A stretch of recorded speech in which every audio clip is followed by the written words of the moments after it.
Chapter 10. Gregory was a languid creature by nature, so although he did not spend very much time sleeping, he did spend a lot of time in his bedroom, reading or taking down notes in his pocket notebook, or even just staring at the ceiling or towards the window. Now he lay on his bed and stared into the early morning darkness, and his mind kept returning, like a dog looking for its owner, to Vivian and to her trip out to Thibodeau with her mother. He had spent a few more days there, writing everything down in the minutest detail, so that he could keep the memories forever in his journal.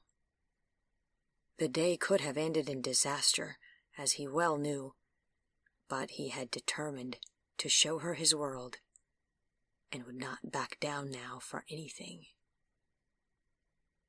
He had had to lie for her again, but although dishonesty stuck in his craw, he would gladly have told 100 lies for her sake, as long as that kept her close.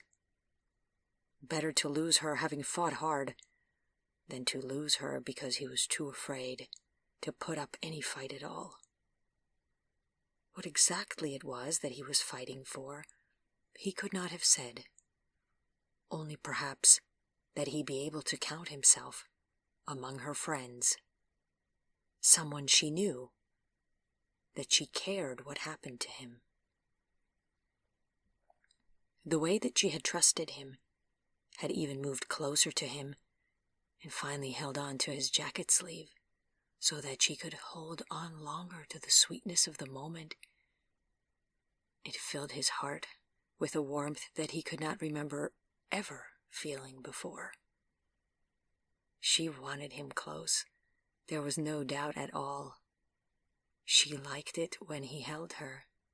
She let herself be held, and, most tenderly, she had even helped him around the minefield that was a lunch with him as a non-eater.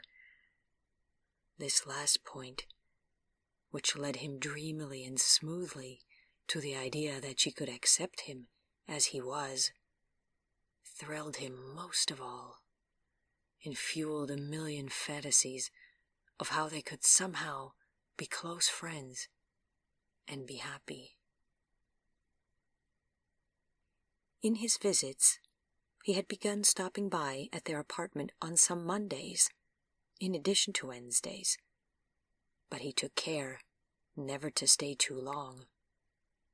Truth be told, he feared becoming a nuisance to her mother. Occasionally he brought sweets or flowers for them, and he continued to lend Vivian new books to read. Vivian was clearly new to reading for pleasure, and it intrigued him to find in himself that he was so taken with someone who was not like him at all. He also found that he was eager to teach and to share, and he wondered again if this might be some kind of latent paternal impulses that he had never had the opportunity to apply elsewhere. She was reluctant to ever speak much about any books with him after she read them, which disappointed him, but after a while he came to realize that the discussion of literature was a joy that he could give up for her, if she did not find it also enjoyable.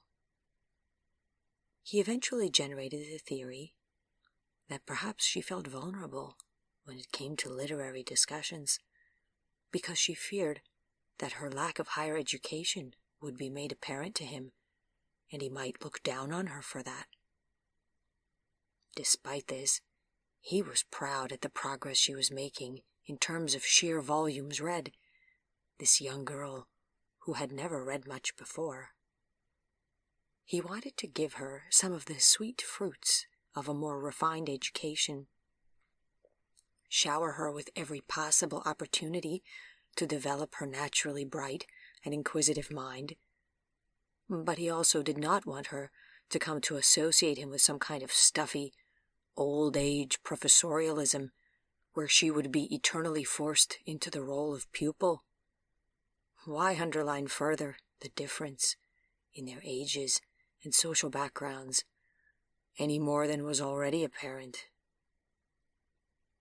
Books that he could lend her and that she could privately and confidently read on her own became the best way for him to bring her ideas, without seeming to push them on her.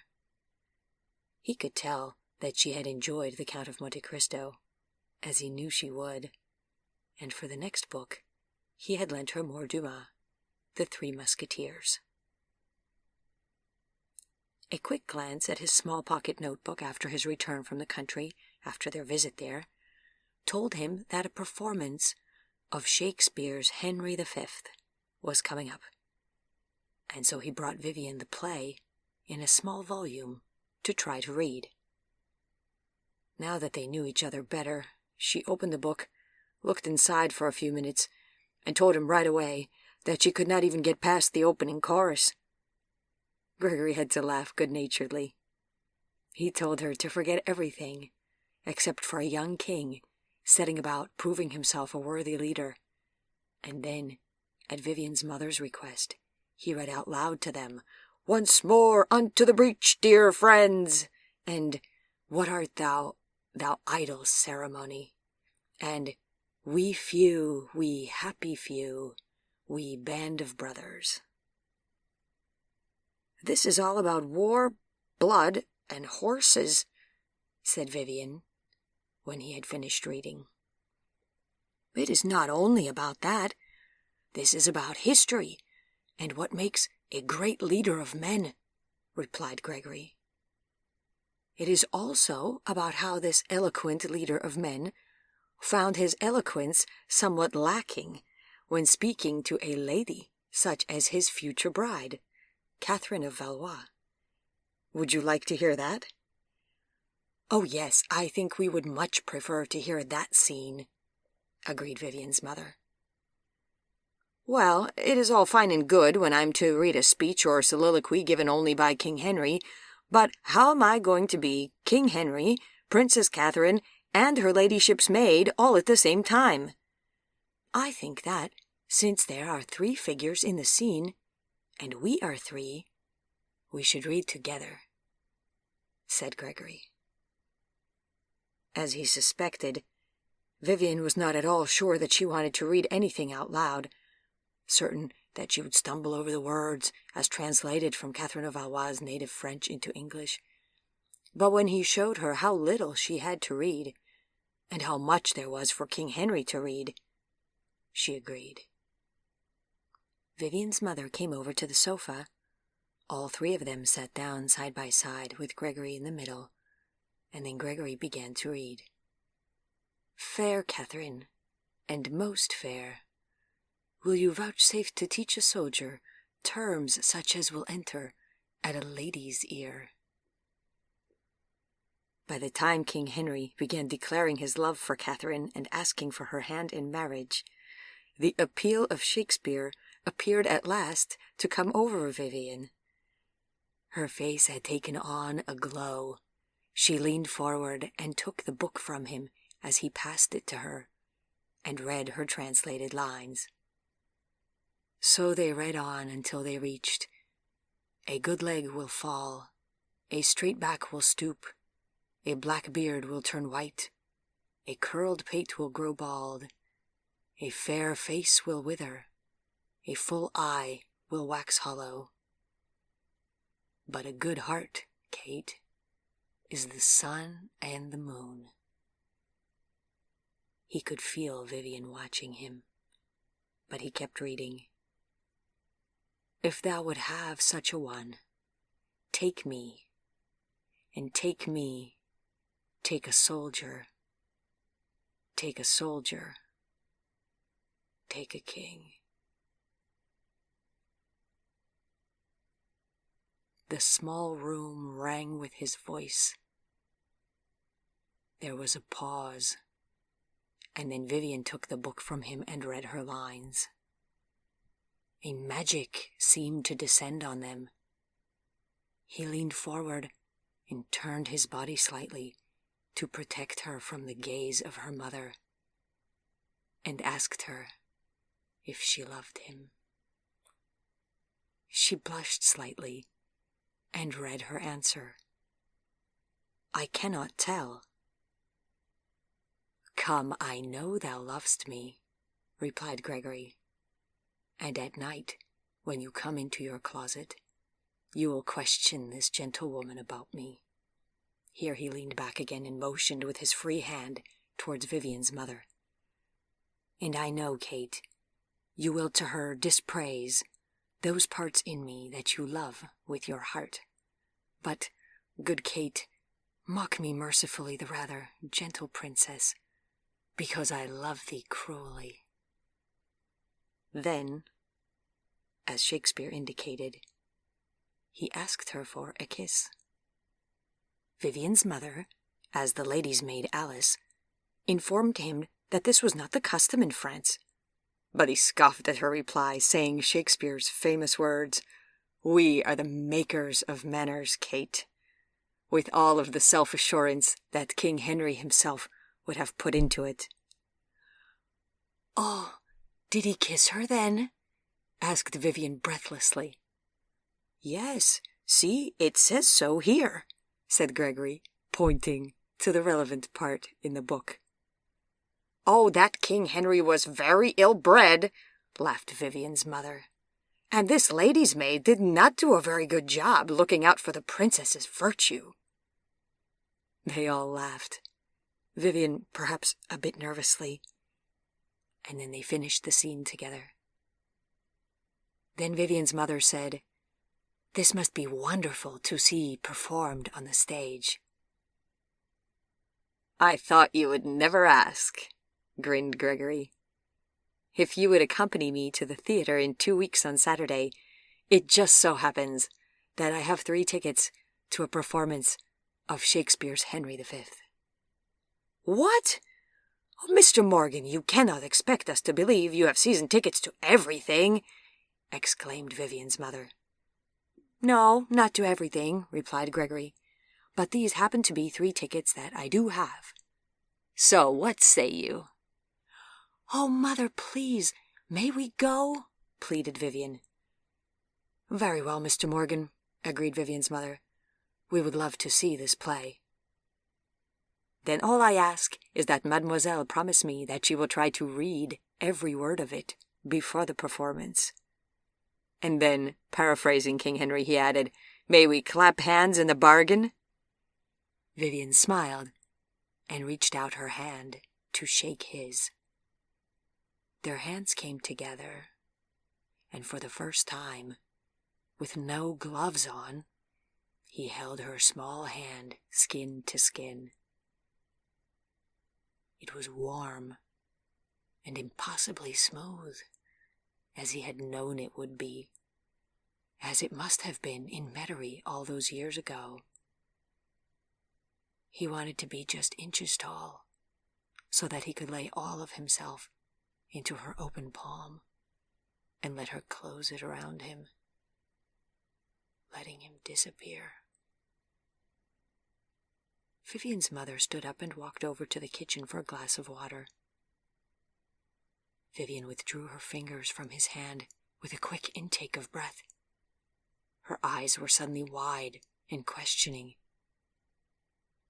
In his enthusiasm, he had forgotten to be careful. "Your hand is so cold," she said quietly, so that only Gregory could hear.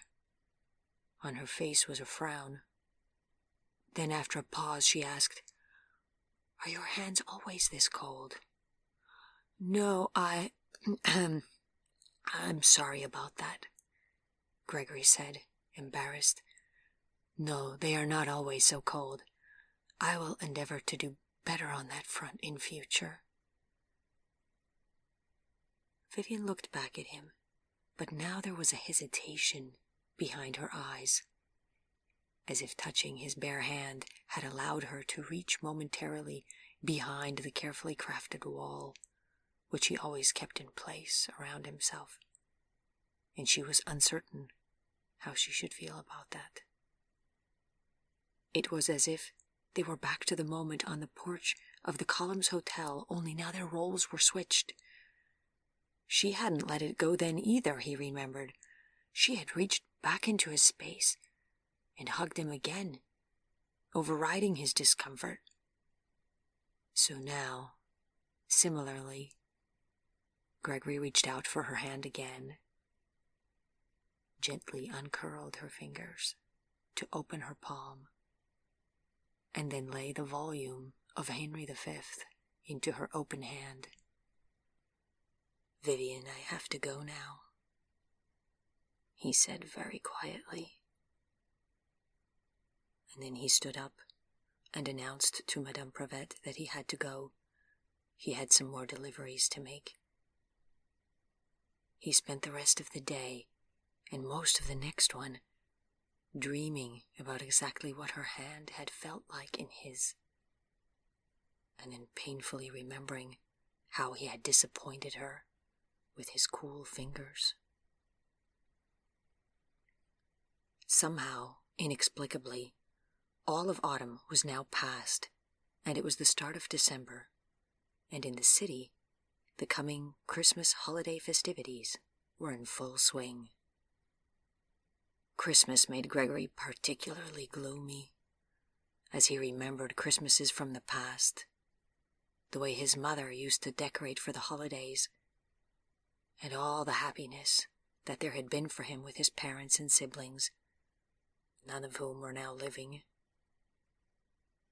The sound of Christmas carols made him grumble, frosty nights made him shiver and ache, and the sharp and overpowering smell of cinnamon and cloves made his sensitive nose itch and his eyes water.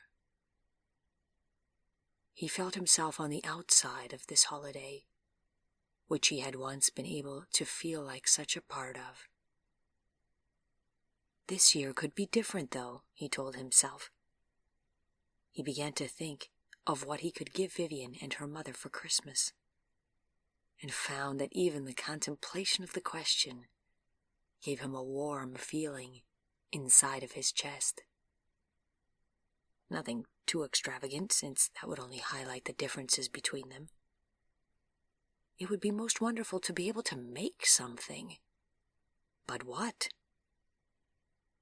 He lay around his apartment trying to come up with a good idea. It was on the second mostly sleepless night of trying to think of something that he got an idea. He wrote it down and determined to investigate it the next day, and in that happy congruence of inspiration with the items needed to make the idea take shape, the next day he found everything he needed in order to begin. It was miraculous, as if life had set it all there in anticipation of his exact needs. He made a small sketch in his notebook of his idea, realized that he would need more exact measurements, and then decided to make no secret of it, but instead to tell Vivian and her mother upon his next visit. It was a Wednesday afternoon when he showed up with his craft components for his gifts. Vivian and her mother had the radio playing and were humming along with Christmas carols when he knocked on their door, came in, said hello, sat down with them, and pulled out his paper sleeve with his items inside. Vivian looked up from the lady's jacket she was stitching. "What did you bring?" she asked.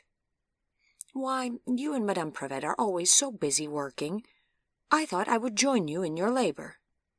I have some beads and some jeweler's wire," explained Gregory smugly. Then he smiled. "Are you thinking of branching out from book repair, then?" asked Madame Prevet with a smile, continuing with her own work on a fur collar. "Not exactly," said Gregory. "I'm making Christmas presents for my friends."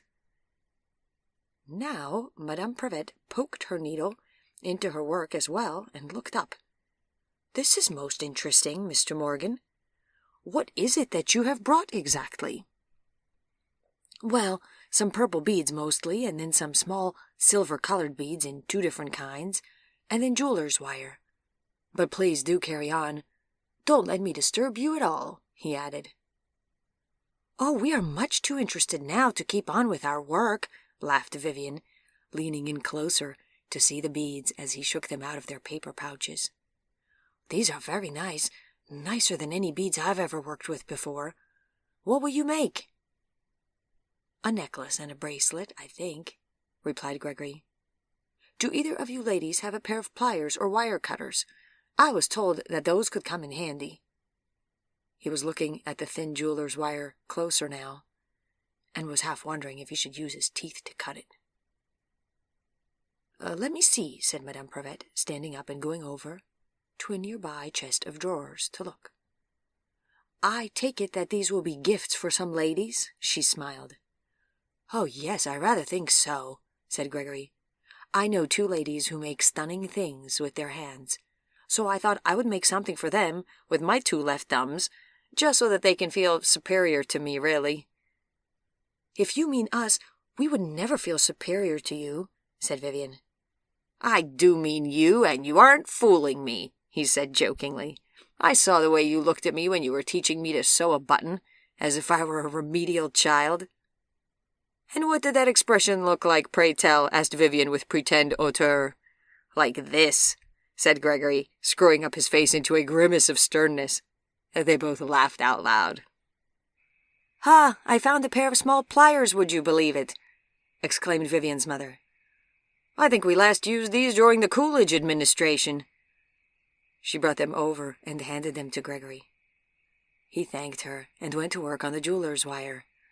The pliers were not entirely satisfactory as wire cutters, so he did have to resort to his teeth a bit, but only Vivian seemed to notice, and she said nothing. Then he used the pliers, created a wide loop at the bottom of his wire strand to keep his work from sliding off, and set about with the stringing of the beads. After a while, Madame Brevet looked over again at his work. "Excuse me, and I do not mean to be critical, but do you have any idea what you are doing here, Mr. Morgan?" she asked. "I've never done this before, if that is what you are asking," said Gregory. "Why, does it look terrible?" "Well, it is traditional in such pieces to create some kind of an aesthetically pleasing pattern and then to stick with it. You seem determined to inject a much freer spirit into the thing than might be advised," said Madame Brevet. "Here, allow me." She took the wire from him and slipped all of the beads back off. "Here, how about this?" she asked, dividing the smaller silver beads from the purple beads in a repeating pattern. "Oh, this is much better," agreed Gregory. "Well, I do hope you like it also, because I hope to make the bracelet for you just like this. It's your last chance to change it before you will be stuck with it." Vivian's mother laughed.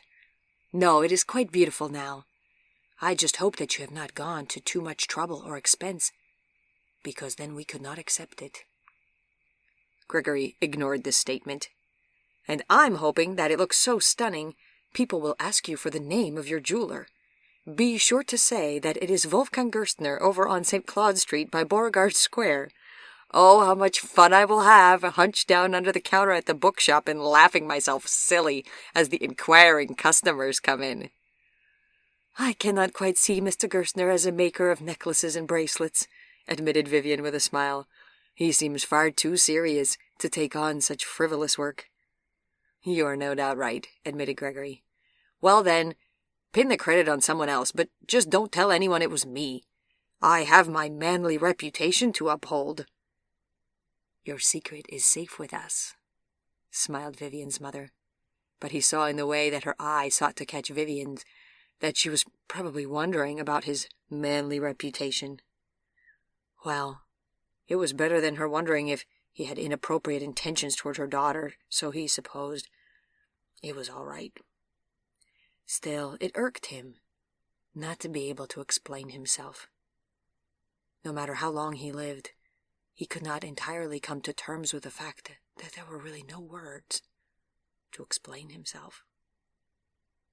He spent the rest of the visit humming to the radio, the annoyance at Christmas music temporarily subsiding in him, listening to Vivian and her mother discuss how they usually celebrated the holiday together, listening to the news, and discussing King Edward's abdication finally from the throne over Wallace Simpson.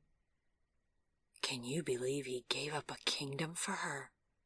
asked Vivian, clearly awed. and stringing beads.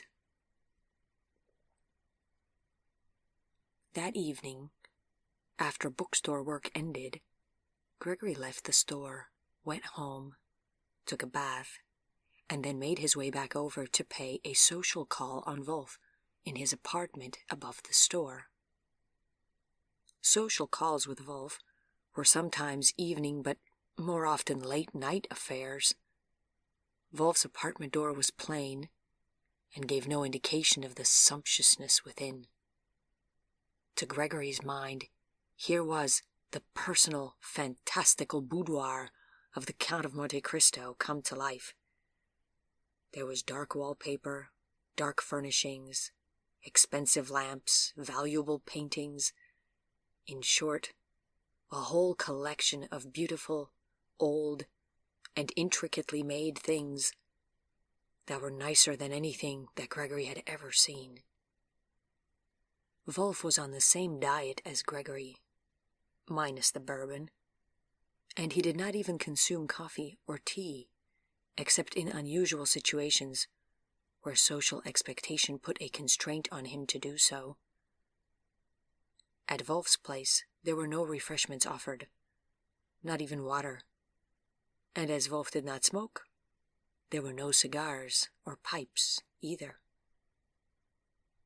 But Wolf was a traditionalist who had set up his whole mode of living on the basis that one should have as boring and repetitive of an existence as possible, which probably explained why he had chosen the life of a shopkeeper with set hours. It had been difficult for him to part ways with the ingrained habit of sitting down and breaking bread with family and friends. He had given much thought what to replace this basic human ritual with, and he had finally settled on formal games of cards.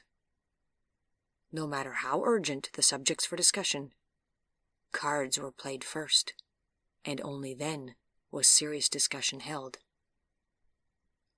Wolf had a large square dining table that he always had set with a brilliant white tablecloth, and in the center was a brilliantly polished, solid silver 7-arm candelabra that was heavy enough to kill a man with one swift clunk to the back of the head.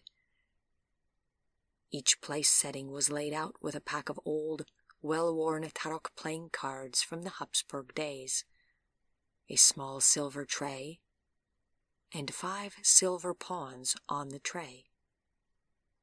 There was no need for silverware or plates. Anyone who might need those would be offered a cup of tea down in the back of the shop, but would never be invited here, into Wolf's inner sanctum. Wolf had invented a variation on a game using tarot cards that allowed for the easy addition of up to 4 players besides the 2 of them, and that had only happened on a few occasions that Gregory remembered. Mostly, they were 2 or 3 at most. The game was also relatively easy to play, which puzzled Gregory at first, until he came to understand the role that the game played in Wolf's structured world. It was merely the backdrop for social exchange and small talk, not an intellectual game of skill. Winning was not at all the point. The point was to please Wolf, and this was done by playing slowly, gently, and almost passively, while making polite remarks and acting as dignified as possible. The silver pawns were ostensibly used to keep score, but Gregory suspected they were more stand-ins for the accessories of earlier usefulness, the salt and pepper shakers at each place setting, perhaps. They were mainly there to look good. The first time that Gregory had come up to visit Wolf in his apartment, Carl had of course been there too. And it was Carl who explained the rules to him. Gregory's jaw had sagged with astonishment that these incredible creatures had grandly invited him to a serious discussion, prefaced by this child's game of cards. Although Carl was gone, His place setting and the other empty one were left untouched, as if waiting for someone else to come and join, as eventually someone would. Gregory sometimes wondered exactly how many multi-year tarok-playing companions Wolf had had sit around this table since the game began. On this evening, without making an exception to his well-worn routine, Wolf greeted him, took Gregory's hat and coat, and invited him to sit down at the table where the candelabra was lit and everything was ready. Gregory thanked him, seated himself, and the game began. Gregory complained about the weather and inquired about the store's business summary for the week. Wolf asked what was new at the Prevet residence. Gregory asked if Wolf had any upcoming travel plans for the winter. Wolf asked if Gregory had enjoyed his recent theater excursions and how the Mullins and the horses were doing. In the background, the card game, which was unobtrusive by design, quietly continued. During moments of inactivity, Gregory tinkered with his silver pawns, something which he suspected irked Wolf, who then had to repolish them to remove Gregory's fingerprints. The game took about half an hour, and depending on his mood, Wolf sometimes cut it off even before there was a winner, showing just how not about winning the entire exercise was. Today he was restless to talk to Gregory about something, so it was one of those nights when the game was cut off. They moved from the table to the sofa and armchairs. Gregory leaned back with satisfaction against the most luxurious sofa fabric and cushions that Wolf's money could buy. "I got a letter from Dieter in München," began Wolf. "You still don't follow the news, do you?" "I haven't in years," said Gregory breezily. He knew himself well enough to know that he could generate an overload of despair and gloom all on his own, even without following world events in the news. Everyone knew that the news was always gloom-inducing and bad. "Well," continued Wolf, "Hitler put troops back into the demilitarized area in the Rhineland in the spring. Then, approximately starting at the time you drove over the fetching Fräulein Prevet with your bicycle, they've been fighting a civil war in Spain." "Is that so?" asked Gregory blandly while yawning. He knew he was being annoying, but he was really in no mood to talk about wars. "That is so. Hitler has been a key investor in this conflict, lending both money and military aid to the nationalists," said Wolf. "Hitler is an ass," said Gregory, shifting his leg to investigate what looked to be a scuff on his shoe. "Everyone knows Hitler is an ass," replied Wolf impatiently. "What I am getting at is this. Dieter thinks that those in Germany who think there will not be another war are deluding themselves, and he thinks that Austria will fall to Hitler within the year. You know, I still hold certain properties in Austria, and far more importantly even than that, I'm beginning to worry about my fine collection of books and manuscripts that I lent to the University of Innsbruck." Of course. All of this preface was leading up to Wolf's worry about some books. "Do you fear Hitler will be coming through Innsbruck with a desire to raid their library?" asked Gregory. "Of course not," snapped Wolf. "But I have a copy of the Mainz Psalter in there, and a dozen other gems almost as great. Selflessly, I have decided to share my treasures with the academic community, but I won't have a low-brow, uneducated hoodlum like Hitler leafing through them with his pudgy fingers. So at last we come to my point. I plan to make a trip to Austria next year, and would very much appreciate your help in moving these books to a safer place." "Where would be safe enough, do you think?" asked Gregory. I do not know. That is what I need to determine as I plan the trip," admitted Wolf. "But when my plan is ready, well, I'm asking if you will come with me and help me." The news he could ignore. But a request from a friend like this was something that Gregory could not ignore. He looked Wolf in the eyes. "I know these books are important to you, and you have done so much for me. We are a kind of family here, as you often say. It would not seem right to deny you my assistance, if you think I could be of use." "Gregor, aside from the use you might be with the probable carrying and packing of books, it would be a great comfort to have you along. Somehow, it is always an emotional thing, to travel back to the old country. I could not really bear to do what you are doing, to stay put and to watch things change so much. Maybe you are braver in your heart than I am," said Wolf. "I doubt that very much," said Gregory. "There are days when I don't even come out of my apartment, remember?" "That seems to have lessened of late. Isn't that so?" asked Wolf. "I suppose so," replied Gregory. He was not eager to discuss what it was that made him so much happier. "Well, I hope it lasts you," said Wolf, "because you are much more pleasant to be with when you are happy. My son, do you have any idea how glad I am to see you doing well? I worry about you, you know. My heart is not only full of books." He smiled, and the corners of his eyes pulled into their friendly, time-worn creases. Gregory knew that Wolf was the best friend he had in this world.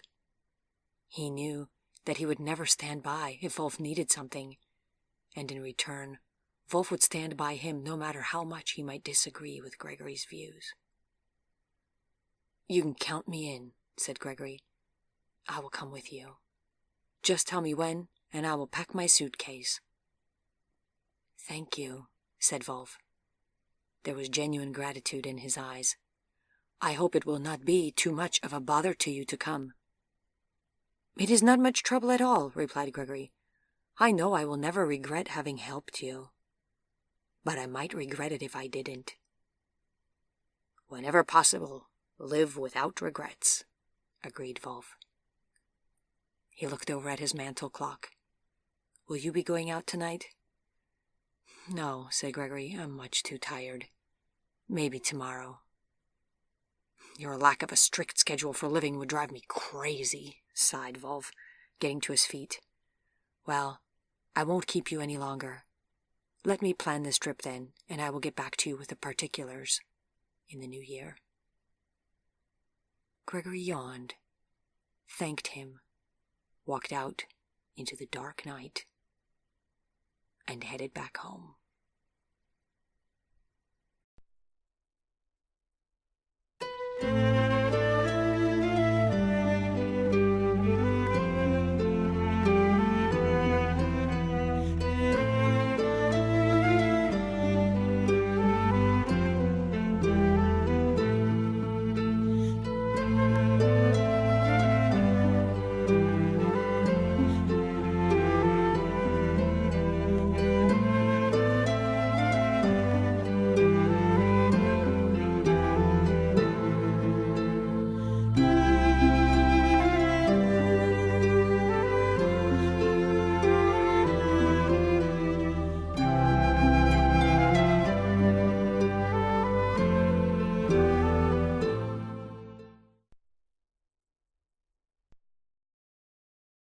The performance of Shakespeare's Henry V was just before Christmas, an odd sort of theatrical choice for the holiday time. But Vivian and her mother were excited to go and meet Gregory at the Tulane Theater. Vivian handed him back his copy of the play and promised him that she had read every word. "And a good many of them I had to read more than once before I understood them," she admitted.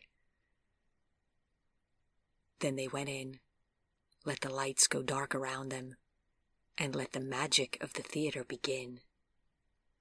It was tremendously rewarding to see how much Vivian and her mother appreciated seeing Shakespeare performed on the stage. Passages that had perhaps made for difficult reading now jumped to life, and although the set was rather sparsely furnished, the luxurious grandeur of the language made up for it and brought the fields of France into virtual existence. Vivian walked out of the theater smiling. Gregory dropped them off at their apartment and went home glowing with satisfaction. On his next visit to the Prevets, he completed his beading. It turned out he had enough beads to do 3 strands on the necklace as well as on the bracelet. And he asked Vivian and her mother to tell him if he had estimated the length correctly for their neck and wrist sizes respectively. Then he asked them if they had some ribbon to spare, and he borrowed a length of shiny gray satin ribbon. He had a few days until Wednesday, when Vivian's mother had invited him to come for a small Christmas celebration.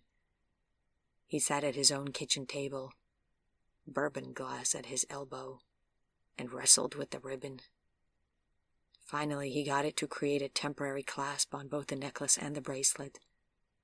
Then he put each in a paper envelope, and then used the remaining ribbon to tie around the envelopes. He gave his completed work a critical glance. The overall effect looked like someone had efforted immensely here, but ultimately failed. Gregory sighed, and hoped that his fine emotional intent would still be conveyed.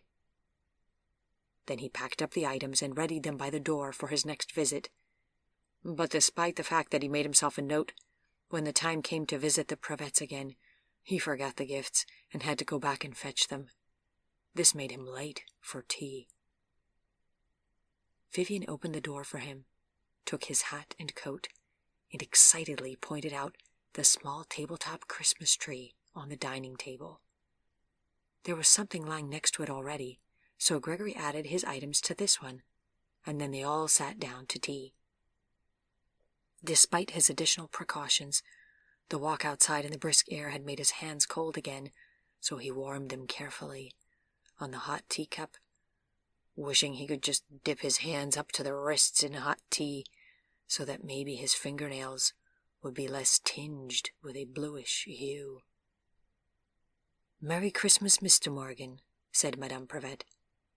"We are glad to be able to celebrate with you, and to have added a new friend to our little world, no matter how unusual the circumstances that brought you our way."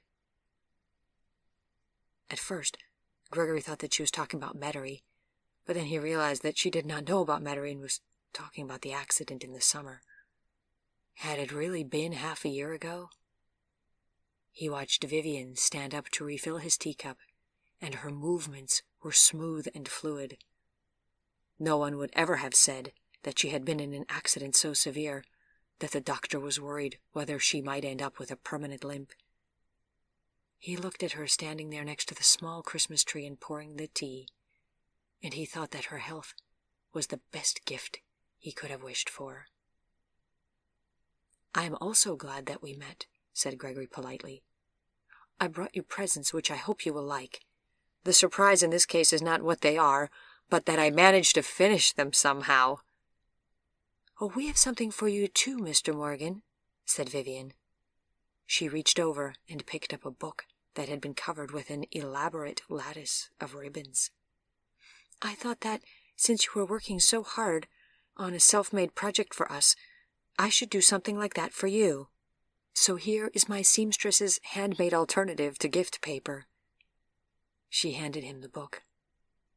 He put down his teacup, took the book with a thank you, and traced the ribbon lattice gently with his fingers.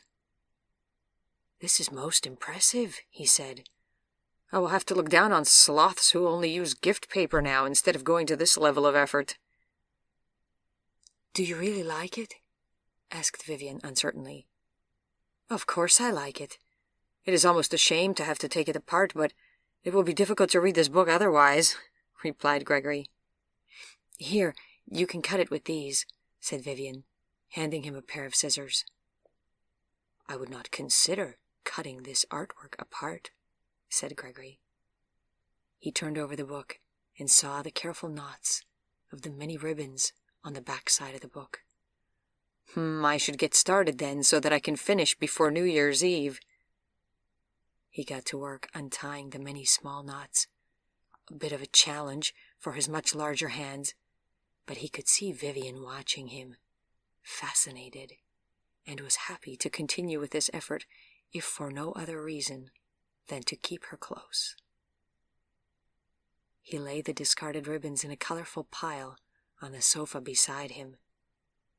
When he was almost finished, he looked up to find Vivian blushing slightly, which puzzled him. She quickly looked away. Finally, the ribbon lattice was loosened enough to give way and to slip off of the book cover. He gently removed the last ribbons and added them to the pile next to him. Then he turned the book back over. It was a book he had never seen before. "It is new," said Vivian, suddenly shy. "It is an adventure story set in an imaginary world, and it is full of magical creatures, kingdoms, and even dragons. There's a map inside. I suppose it is kind of silly, but I know you have all of the great works of literature already." He opened the book, and there was the map. "Thank you, it is perfect," he said, closing the book and looking up directly into Vivian's eyes. "I told you not to worry that Mr. Morgan would like it," said her mother. "Very much," added Gregory. "This may be the nicest Christmas gift I have received since my childhood." He did not add that he could not even remember the last time that anyone had gotten him a Christmas gift of any kind. It felt so good to be even a weak, transient part of this small family, to have someone give him something and to wrap it for him. He was moved almost to tears. "There are gifts for both of you from me as well," he said, ready to turn the attention away from himself by pointing at the envelopes inelegantly wrapped in their gray satin ribbons. "The larger one is for you, Mademoiselle Vivian." They opened their envelopes and pulled out their gifts. "This bracelet turned out beautifully, Mr. Morgan," said Madame Prevet. "Vivi, dear, will you help me with the ribbon?" Vivian set down her envelope and helped her mother tie the bracelet on. "I'm not even going to pretend that I can adhere clasps," said Gregory. "After the holidays, I will take these gifts back again and have them completed by a real jeweler." "Oh, so he plans to take his gifts back after the holidays, eh?" joked Madame Prevet. "That is what I call thrifty." Vivian laughed, then pulled the necklace out of her envelope. Its 3 strands of purple stones were loosely interwoven, and looked quite nice, thought Gregory. "Oh, this is so beautiful," exclaimed Vivian breathlessly. "I did not imagine it could come out so perfect." "Well, I can understand that," said Gregory. "Anyone who saw me struggling with that wire and the beads would have good cause to be concerned." "Here, let me help you tie it behind your neck," said her mother. Vivian turned away from her and held up her long, glossy hair. He felt its sweet scent move through the air as she lifted it. Then her mother tied the ribbon, and Vivian turned to face him. The necklace sparkled against her throat with a soft, purple light. This pile of beads was nothing until she had put it on. Now it was suddenly a stunning piece of art. It was hard for him to reconcile in his head that this was something that his own clumsy hands had made. "You both look so beautiful in these gifts," said Gregory, looking at Vivian. "Thank you for giving me the great pleasure of accepting them. It is giving me much happiness to see you looking so lovely." "Thank you for making them for us," said Vivian, smiling. "I feel like a princess." "Because you are," said Gregory, smiling back at her. "Anyone would give up a kingdom for you at this moment." She smiled back a shy smile, and suddenly there she was, standing by the small Christmas tree, this incredible, incredible gift that he had dreamed for a while now of getting. and she was handing herself gracefully and effortlessly into his waiting hands, like the best present of all time.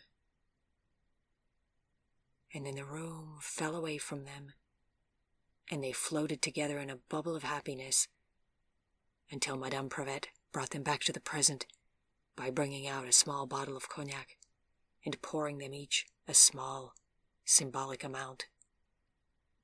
Then they stood together in a circle by the dining table. "Here's to my friends," said Gregory. "To friendship," said Vivian's mother. "To friendship," echoed Vivian, eyes shimmery and glorious as she looked up at him. "I want to be the best friend to you that this world has ever seen," thought Gregory as he drank the cognac down. "I want to set the standard with you for what true world-class friendship should look like. With you, Vivian, only with you." He felt his heart thudding erratically in his chest. The ladies set down their glasses, and then they all smiled happily at each other. It was a perfect moment. Merry Christmas indeed, thought Gregory. Then he went home, sat down to a celebratory bourbon, and felt it add to the warm, mysterious glow already in his heart.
On the Monday in between Christmas and New Year's, he came over to pay another visit to Vivian and her mother.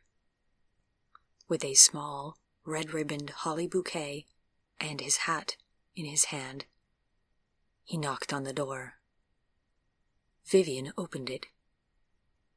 "Gregory!" she exclaimed through the half-open door. "My mother is not home. She is out calling on some of her lady clients." Gregory was stunned. It had not yet happened that he had come to call and found Madame Prevet out, but Vivian at home. He did not know what to do. "Well, very well, then, I suppose... Well, I suppose I ought to leave this with you, then," he said, handing the holly bouquet to Vivian through the door opening. "Be careful, it's sharp." "Thank you," said Vivian, reaching out to take the bouquet. "So, I should send you away, because my mother is not here." There was a pause, a hesitation. "Yes, I should go," said Gregory. "Not going." "But it wouldn't be too awful if you came in for just a little bit, would it?" asked Vivian, still holding the door half open, frowning, and biting her lower lip in a way that he found highly distracting. "No, that would not be too awful," agreed Gregory, rooted to the spot. "But if my mother comes home, and finds you visiting alone with me.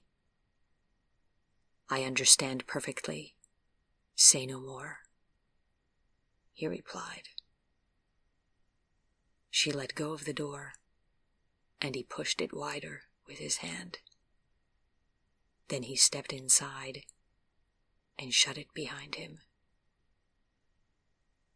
It was so quiet. He could have heard the proverbial pin drop. Vivian stood there, holding the holly bouquet and looking at him, as if still surprised that he was there. "Did your mother say when she expected to return?" he asked cautiously. There was no point in even pretending that they were not playing with fire now. "She said she would be back in time for dinner," said Vivian softly, her voice trailing off to a near whisper as her eyes focused intently on the floor. "Well, let's pick a time then," he said, pulling out his pocket watch. "It is almost 3 o'clock now. Do you have time for a visit until 3:30?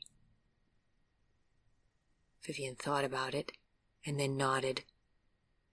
She took his hat and coat and put them on the back of one of the dining chairs. And then she took the small bouquet and went into the kitchen. She was filling a glass with water when he came over to the kitchen doorway. She swung around, surprised. "You move so silently. I cannot hear you coming," she complained. "How do you do that?" "Years of practice," he admitted. "Is that a skill worth having?" she asked doubtfully. "Oh, I have found it valuable," he said. "Would you prefer it if I moved with a bit more noise to let you know that I'm there?" "That would be considerate," she said. "Very good. I can do that. Remind me if I forget. My brain is like a sieve, as I think I've told you before," he said with a smile. "Actually, I will also make myself a note." He took out his pocket notebook. "Do you really have to write everything down?" asked Vivian with curiosity. "That must make things very inconvenient."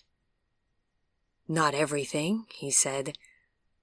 "I don't have to write down that I think you are wonderful, for example." Vivian blushed sweetly, then walked past him with a glass of water with the bouquet in it and set it down on the dining table. She looked at the holly. "When she asks, 'Where should I tell my mother that this came from?' she asked.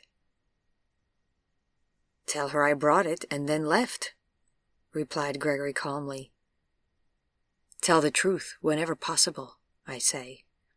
It's a kind of motto of mine." He walked over to the sofa, where Vivian had now seated herself.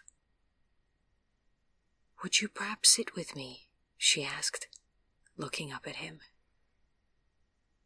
"With pleasure," he said, sitting down beside her. Then after a few moments he said, "It feels a bit like during your visit to Thibodeau." Vivian blushed. "I'm sorry. I hope I did not cause you too much embarrassment. You must think me very childlike. Sometimes I worry that you will tire of waiting for me to grow up." "Don't worry about that. Waiting is what I do best," he replied, smiling. "Is it because you are so very patient?" she asked. "Not exactly," said Gregory. "It's because I have a lot of time. Truth be told, I'm not in a hurry." "My friend Nadine wants to know why you are not married," said Vivian. He was silent for a moment. Then he asked cautiously, "Do you want to know?" "Not particularly," she replied, thrilling him to his core. He knew she was curious, but all the same he was very happy that she did not want to pry. Then she said, "My mother wants to know why you do not eat with us. That isn't like the Count of Monte Cristo refusing to break bread with his enemies, is it?" Oh. His happiness deflated abruptly. So this was where this was going. "No, I would certainly not say that you or your mother are my enemies. I do eat, only, well, the diet of most people does not agree with me." "Has it always been like this for you?" she asked, neatly hitting the nail on the head. "No, my love," he thought. "It has not always been like this. If I told you about the moment when it changed, then we would be at the exact point that Carl reached with Marie, where she insisted on hearing things that she then did not want to accept." Instead, Gregory simply said to Vivian, "It has been like this for a while. My memory is not good. I could not tell you exactly when it changed." Then, changing the subject, he said, "My hands are not cold today." She moved her fingers closer to his, then hesitated. "May I touch them?" she said. She sounded scared. "I hope you might," he said, keeping his voice low and gentle. Never reaching for her, he stayed motionless and waited for her to come to him. It was like a flower might wait for the butterfly to come, he thought. She shifted closer, her fingers shyly seeking his out. "You are right. They are warm today," she said, touching his hands. Still he did not move. He knew her well enough now to know that if he stayed very, very still, she would come closer and perhaps stay for a few moments, like that resting butterfly. He could feel her heartbeat in her fingertips as they rested on the back of his hand. "Vivian," he said, enjoying the shape of her name in his mouth as he said it. "Do you remember the Baudelaire poem, The Invitation to the Voyage?" She nodded but pulled her fingers away. "Come take a voyage with me then. Let go and drift with me. Take off your shoes and pull up your feet." She hesitated, then did as he suggested. "I don't want to startle you. May I touch your shoulder? I won't hurt you, I promise." She looked at him with saucer-sized eyes and slowly nodded. He put an arm around her slight shoulders and pulled her into him so that she was leaning against his shoulder, and then she stretched her legs out along the sofa. As her head reached his shoulder, she sighed, and the sound she made was the sound that described exactly how he felt. There was earth, full of its glories. There was the grandeur of heaven. And then there was this, an in-between place where it was possible to fly without moving at all.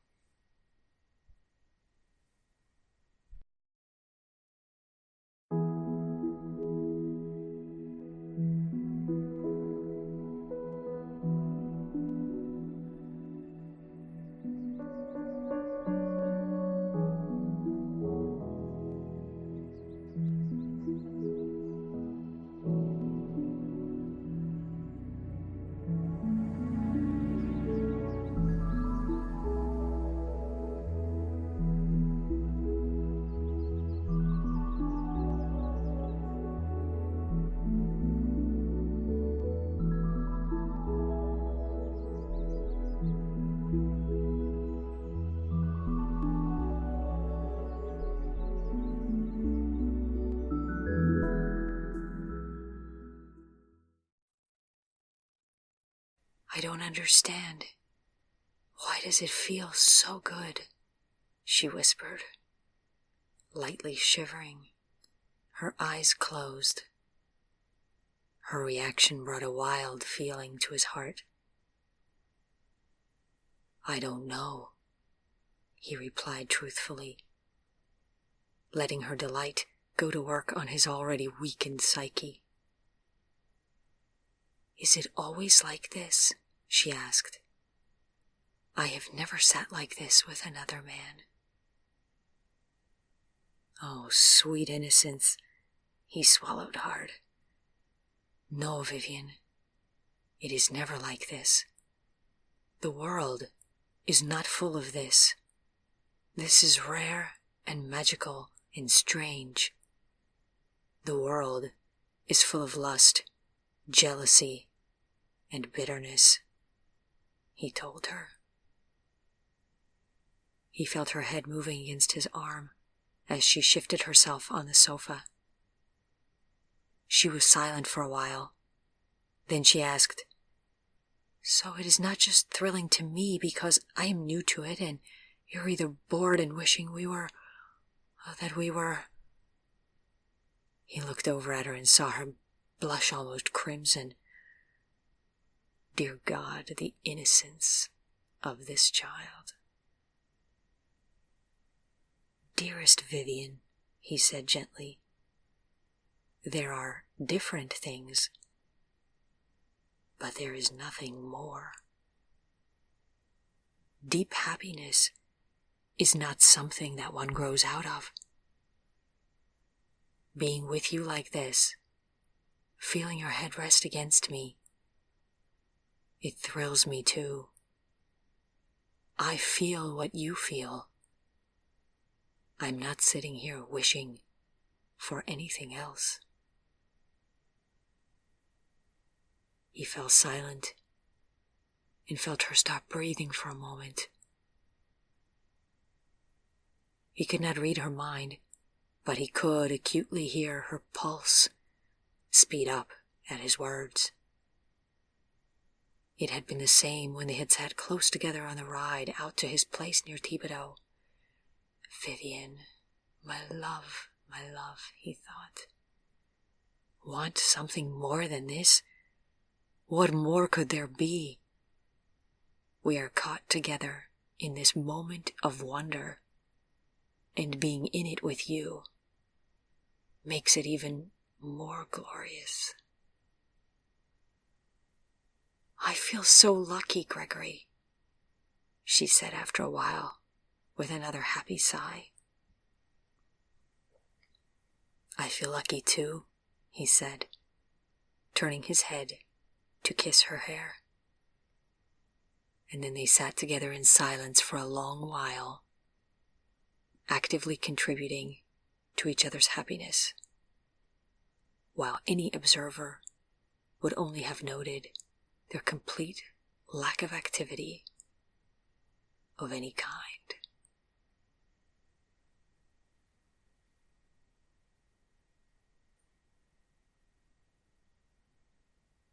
Finally, she broke the silence with a question.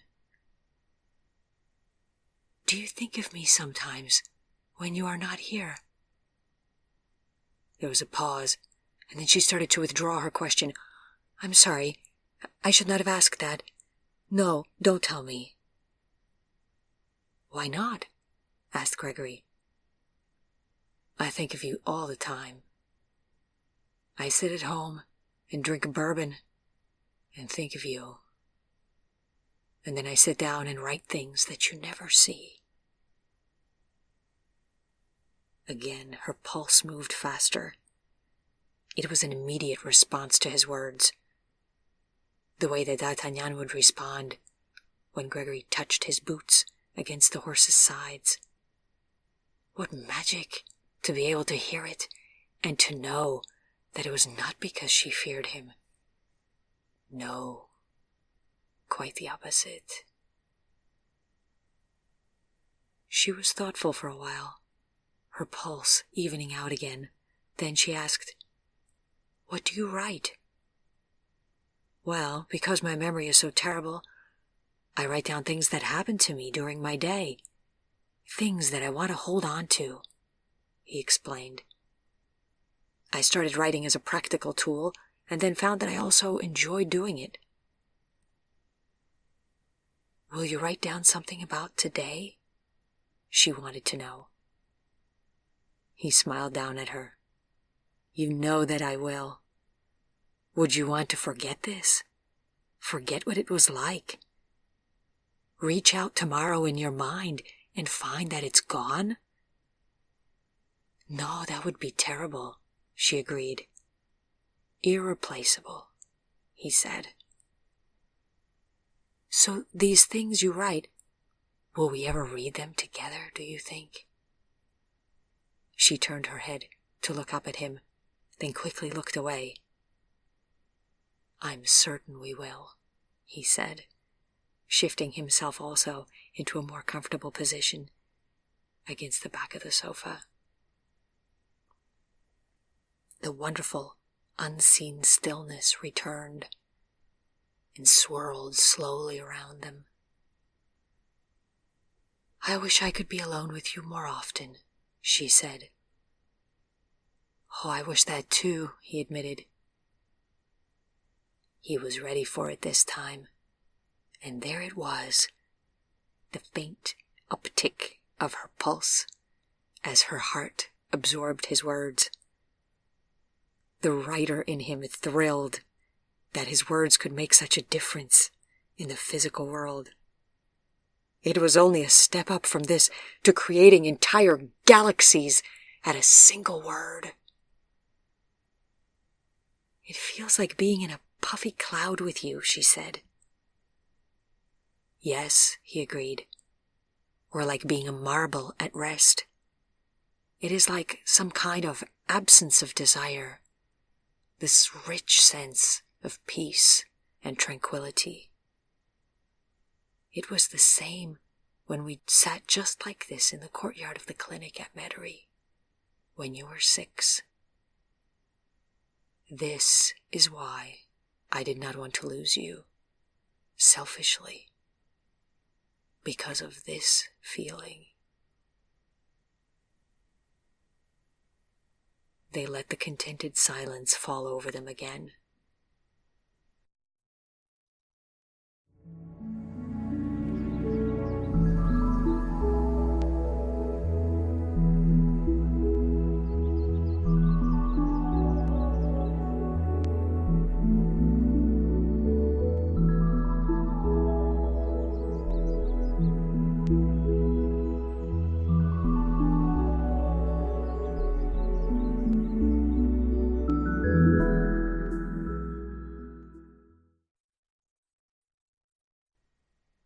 "Gregory, can we stay here at this place?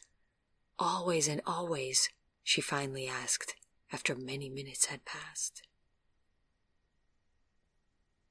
"We can stay here for as long as you like," he replied, kissing the top of her head as they both savored her thrill at his words. Then he looked at his pocket watch. "But we should probably not stay sitting here like this for a whole lot longer." "Don't go yet," she said. "Please." When she was asking him for something, she really was irresistible. "Grab hold of my jacket sleeve then," he laughed. She laughed too, but she did it. The now familiar tug on his sleeve made his heart skip a beat. "So strange," she said dreamily. "I'm nothing like you." "I know that," he replied. "Then how can we be so alike?" she wondered. "Ah, if we knew the answer to that, then we would know exactly how the magic works, and then it wouldn't be so magical," he replied. "Merry Christmas then, Gregory," she said, encircling his neck with a careful, brief, childlike hug. "Merry Christmas, Vivian." Vivi. he replied. Then he stood up, picked up his hat and coat, and came back to the sofa. Don't get up. Stay where you are. We're still there, in that cloud, in that happy moment, and I am still in it with you. He smiled, and she smiled back at him. He looked at her for another moment, until he thought his heart couldn't bear it anymore. Then took her fingers in his, bent his head over them, looked up at her to make sure that she was going to let him do it, and then he pressed his lips to her delicate hand. It was dangerous, full of temptation, sudden and powerful, like the mythical arrow to the heart. I submit to you, Mademoiselle Vivian, he thought, heart on fire. Whatever you want of me, you shall have it. If I can give it, then you shall have it. Then he straightened up, saw her astonished, breathless expression, knew that she too had felt the sheer force of this extremely passionate gesture, and then he turned quickly away, walked across the room to the door, and let himself quietly out. That night was dark, foggy, and cold, like he imagined London might be in some kind of Victorian horror novel. But his happiness was impermeable, and no chill could reach him. He came back home, turned on the radio, because he had put down in his notebook that Wolf had told him earlier that day that the New York Philharmonic was airing a concert. And then he got out his journal and sat down to a perfect evening of writing. To the earlier entries describing their Christmas celebration together, and his various musings on life, and how his evolving feelings for her were changing his life outlook, he now added the information about their most recent afternoon together. Something happens when I get too close to people, Gregory wrote after describing the afternoon's events. Mostly it is a kind of discomfort, or temptation, or even a fear of being discovered to be very different from others. I shrink away, and I do not want anyone coming into my space. But being close with you is not a despairing temptation. On the contrary, it is a gentle, warm, sunny delight. When you sit so close to me, I can feel your chest rise and fall with each breath, and I can hear your heartbeat loudly enough, even though I know no one else around us could hear it like that. And then we settle in and reach this moment into which I let go and happily drift, so very glad to be near you, feeling for all the world like you are the one holding me, but just without using your arms. Your fragile body irrationally cushions me from the insanity and noise of the world, and your soul curls about me like a ribbon, and I feel you all over at the same time. It is like being wrapped in loose cotton puffs, or, as you put it today, like being in a puffy cloud. I smile, close my eyes, and want to let my body become a dead weight and just lean into you and let the world take care of itself for a moment. But of course, I cannot entirely do this. Nonetheless, it feels like coming to rest suddenly after having been very, very busy for a long time. It feels like exhaling and then inhaling again deeply, full of the true, calming wholesomeness of life.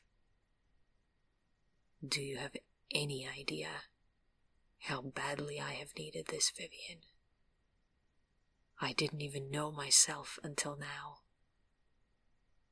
Contentment, absence of desire, nothing but warmth, security, and rest. In the best of all possible worlds, we spend all our time in companionable silence or in conversation, depending on our mood. And a calm oasis always surrounds us wherever we happen to be. Oh, the glory of it.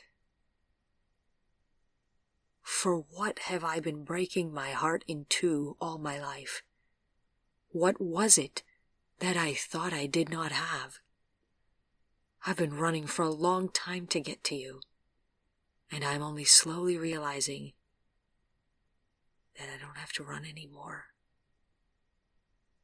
The goodness of your heart lifts me up and carries me effortlessly across the valleys in my day. I extend forth a small, warm thought to you, and a large, splashing wave of adoration and encouragement comes back to me from you. I accept it without any feeling of indebtedness. I cling to the dream of you like any recovering pessimist who has finally found the one thing that makes him smile again. You look at me with gentleness and loyalty and friendship, sharing of yourself in every gaze. A holy stillness falls in the room when we are in it together. A continuous, wordless dialogue passes between us, and others feel it, but cannot explain it or penetrate its mysterious nature. We ourselves cannot explain it, nor do we have any need to. There is simply nothing to say.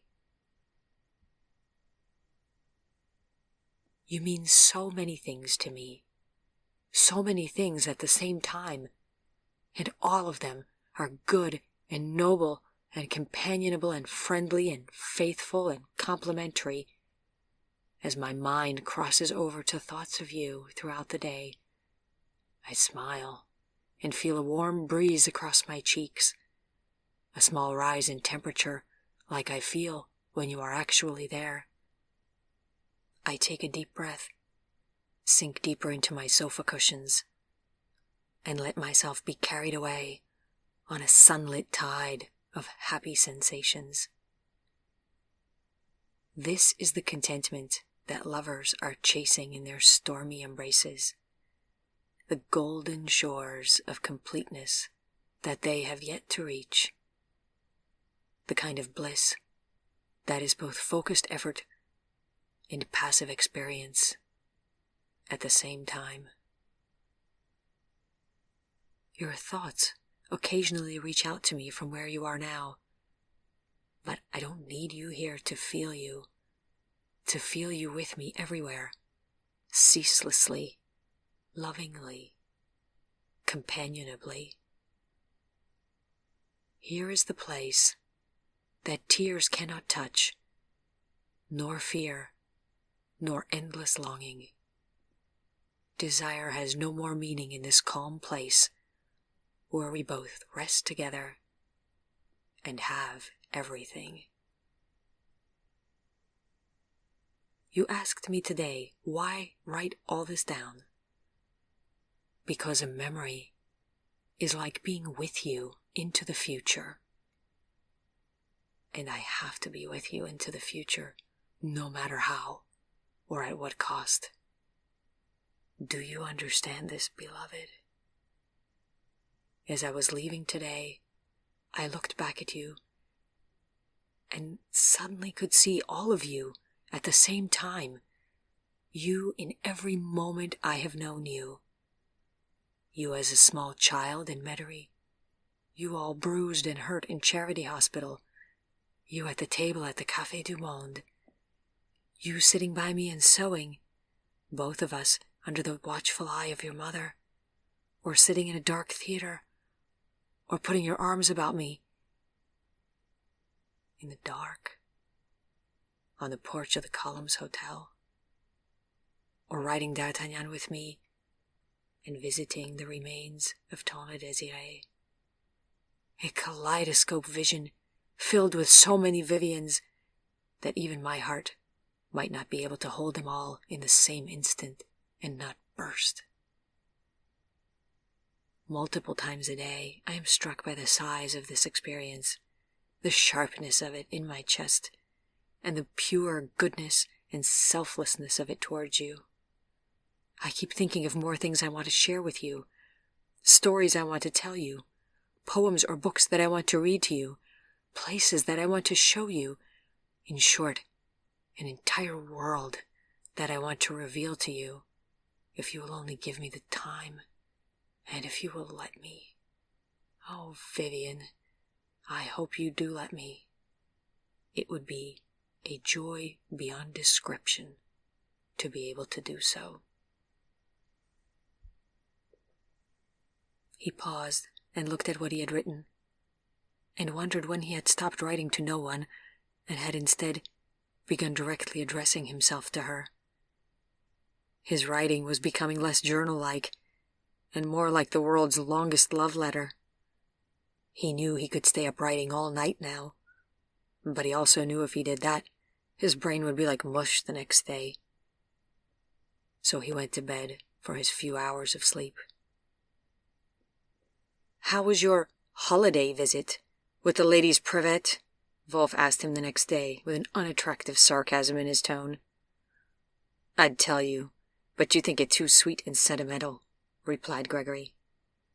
"Every love story is sweet and sentimental until things go wrong," said Wolf darkly. Then, this time in a rare ill-tempered mode, he listed out Gregory's tasks for the day, and again there were so many that Gregory knew he would not have a free moment until evening.